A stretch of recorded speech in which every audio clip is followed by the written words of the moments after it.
तो भाई कैसे हो मेरे भारत की जनता। तो देखो यार, एक बार फिर से हम लोग करने जा रहे हैं क्या भाई, सीधे तौर पे बताता हूँ R15 वर्सेस करिश्मा, जो कि हमने भाई उधेड़ रखा है इस दोनों बाइकों को कि क्या क्या होना चाहिए था, क्या क्या नहीं होना चाहिए था। तो भाई आज मेरे पास में आया रखी है 2025 की R15 V4 M नहीं है, V4 है, मैट वाला कलर है जो है। तो ये वीडियो बनाने का एक रीज़न क्या था, ये रीज़न था भाई 2,25,000 की ये बाइक है, ठीक है। और वहीं इसके रेट अभी सिर्फ 10,000 हुए हैं, मतलब 2,10,000, 15,000 या कहा जाए 20,000 रुपये महंगी है। तो इतने रुपए के बजट के अंदर आपको सबसे बड़ा डिफरेंसेस क्या मिल जाता है? सबसे बड़ा डिफरेंसेस देखो एक ही मिलता है इसके अंदर, वो है भाई सिर्फ और सिर्फ इसका इंजन। ये बाइक 2,25,000 के अंदर आती है और इस 2,25,000 के अंदर के आने के बाद भी इसके अंदर जो इंजन है वो सिर्फ और सिर्फ 150 सीसी का मिलता है। फिर भी इसकी मार्केट में वैल्यू बहुत ज़्यादा है, बहुत ज़्यादा, मतलब एक तरीके से कहा जाए इतनी ज़्यादा हाइप क्रिएट हो रही है ना इस बाइक की कि जो भी बंदा सबसे पहले अगर स्पोर्ट्स सेगमेंट में जाना चाहता है ना तो उसकी फर्स्ट चॉइस होती है R15। हालांकि कंपनी के पास में और भी सारे ऑप्शन हैं, जैसे MT है, R3 है, पर उनको सबसे ज़्यादा पसंद आती है सिर्फ R15 V4। अब जाके आने वाला है V5 भी आने वाला है बहुत जल्द, शायद 2025 में ही R15 का V4 आ जाए। पर अभी एक अपडेट बताऊं आपको, RS का मॉडल आने वाला है। RS का एक मॉडल आने वाला है, जो कि हम लोगों ने अभी ट्रेलर उनके बजाज वालों के में देखा, ट्रेलर आ रखा है। तो मैं भी बहुत ज़्यादा उत्साहित हूँ भाई, देखेंगे हम भी। तो अभी कर लेता हूँ दोनों बाइकों की बात, 2,25,000 और 2,05,000 जो कि मुझे पड़ी थी भाई। एक बार मैं बताता हूँ, 2,25,000 और 5 मतलब 20,000 का डिफरेंसेस है। अब 20,000 के डिफरेंसेस में हम लोगों को क्या क्या एक अलग मिल जाता है। बात करूँ फ्रंट की, तो फ्रंट में वही देखोगे ना, वही चीज़ें हैं, मतलब एक फ्लैश है, ठीक है। अगर आप वो देखोगे ना प्रोजेक्टर एक छोटा सा, वही मेरे को इसमें ना एक प्रोजेक्टर मेरे को बहुत ज़्यादा खाता है, क्योंकि इसके अंदर कहीं ना कहीं हमारे सामने की जो विजिबिलिटी है ना बहुत ज़्यादा कम है। और वहीं अपनी करिश्मा XMR में 2 प्रोजेक्टर मिलते हैं लो बीम के अंदर ही। लो बीम के अंदर देखो, मैं दिखाता हूँ आपको, जैसे मैंने चालू कर दी, ठीक है, यहाँ देखोगे ना, देखो चालू ही कर देता हूँ, लो ये देख रहे हो, एक ये दो प्रोजेक्टर हैं यहाँ पे। और वहीं अगर मैं R15 के अंदर बात करूँ तो R15 के अंदर फिर से मुझे जो चीज़ मुझे ज़्यादा अच्छी नहीं लगी, देख रहे हो, यही हाई बीम है, यही लो बीम है और यही करते हैं। अब इनकी DRL की मैं बात करूँ तो देखो DRL तुम R15 में देखोगे तो इतने बढ़िया यार, ये R15 में DRL देखोगे दिन में देखोगे ना, तो मैं रियल कह रहा हूँ भाई, मुझे बहुत अच्छी लगती है दिन में देखने में ये। और वहीं मैं अगर करिश्मा XMR की बात करूँ तो ये भाई इतने बड़े DRL हैं। काफ़ी लोगों ने ऐसे बना रखी थी कि नहीं भाई ये वो वाली बातचीत नहीं है, इसमें स्कूटी वाली बातचीत आ रखी है। बाकी हैज़ार्ड की बात करूं तो दोनों में हैज़ार्ड मिल जाता है, पर सबसे बड़ी एक कमी होती है, अगर आप 20,000 एक्स्ट्रा दे रहे हो, इसके अंदर आपको LED बल्ब नहीं मिलते, LED इंडिकेटर नहीं मिलते, जो कि आपको करिश्मा XMR में LED मिलते हैं और वो अभी भी मिलते हैं। हालांकि करिश्मा XMR का एक अपडेट वर्जन भी आने वाला है, जिसमें आपके शॉकर अपसाइड डाउन वाले आने वाले हैं भाई, वो सबसे बड़ा अपडेट है। आपने 250 का भी देखा, 250 के अंदर भी क्या क्या मिला आपको, ये चीज़ पता चल गई थी। दोनों गाड़ियों को कर देते हैं बंद, हैज़ार्ड भाई, हैज़ार्ड बंद हो जा, चलो ठीक है, अब बंद कर दिया। मिरर देखो मैंने मॉडिफिकेशन करा रखे हैं, मिरर मैंने अपने वाले हटा रखे हैं, तो ये 10R वाले मिरर करवा रखे थे।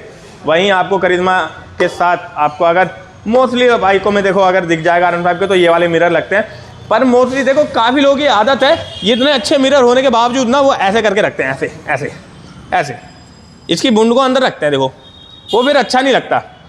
सामने से अगर देखो क्वालिटी की बात करूँ तो नो डाउट मुझे कहीं ना कहीं R15 चलाने में ज़्यादा ऐसी लगी थी एग्रेसिव, और वहीं करिश्मा XMR एग्रेसिव इतनी है नहीं जितनी हम लोगों को लगा था। देखो मैं बैठ के दिखा देता हूँ, पहले मैं अगर बैठूँ अगर R15 में, देख रहे हो पैर पूरे के पूरे टिके पड़े हैं मेरे, मतलब मैं अगर चाहूँ ना तो मैं इसमें ऐसे खड़ा भी हो सकता हूँ, ठीक है। और एग्रेसिव बहुत ज़्यादा है, मतलब अगर आप लॉन्ग ड्राइव पे जा रहे हो इसको लेके, तो ये वाली बाइक भाई साहब बहुत जल्दी थक जाएगी, और थक नहीं जाएगी, वो आपको थकाएगी, वो बैक में जो दर्द होगा ना वो ज़्यादा रहता है, ठीक है।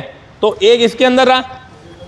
वहीं करिश्मा की अगर मैं बात करूँ तो भाई करिश्मा, ये देखो करिश्मा में जो मैं जैसे मैं R15 में उठ जा रहा था ना, तो इसमें उठ नहीं पा रहा, इतने में है वही वाली हाइट है, पंजे पूरे आते हैं, ज़्यादा एग्रेसिव होके नहीं बैठना पड़ता मुझे अभी भी।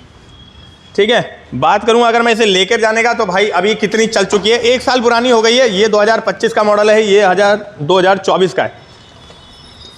अब सबसे ज़्यादा मॉडिफिकेशन की मैं बात करूँ इस बाइक वर्ल्ड में, सबसे ज़्यादा मॉडिफिकेशन की बात करूँ तो R15 ही एक ऐसी बाइक है। R15 ले लो और स्प्लेंडर ले लो, उसके अंदर भर भर के मॉडिफिकेशन है भाई। चाहे वो आगे की मॉडिफिकेशन हो, चाहे आपका ये हो, चाहे आपका डबल बबल वाइजर हो, चाहे ये हो, भाई पता नहीं क्या क्या पूरी भर जाती है बाइक। ऐसे जैसे हायाबुसा नहीं होती, कुछ ऐसी वाली बाइक वाली बच्चे बनती है। हमारे में कुछ है नहीं, हमने बस मिरर करवा रखे हैं। मिरर के बाद में हमारे को तो क्रैश गार्ड भी अच्छा वाला नहीं मिला है, बाकी इसका क्रैश गार्ड भी बहुत अच्छा है यार। और सबसे ज़्यादा लोग क्या गलती करते हैं, जब भी अपनी R15 को लेते हैं वो बदलते हैं एग्जॉस्ट। अब देखो जैसे एग्जॉस्ट नोट मैं इसका सुनाऊँ आपको, ठीक है। बाइक कर देते हैं चालू, ये देखो, ठीक है। ये अभी नॉर्मल पे है, अब देखो थ्रॉटल देता हूँ, ये वाली बातचीत है, ठीक है। इसके अंदर अब आ जाओ, मैं आपको करिश्मा की सुनाता हूँ। करिश्मा मेरे को एक चीज़ अच्छा लगा, मैं 1.5 साल होने वाले हैं, मैं 1.5 साल से चला रहा हूँ। मुझे क्या है करिश्मा के अंदर ना बेस जो है एग्जॉस्ट की वो बहुत ज़्यादा अच्छी लगी मेरे को, ठीक है। ये देखो,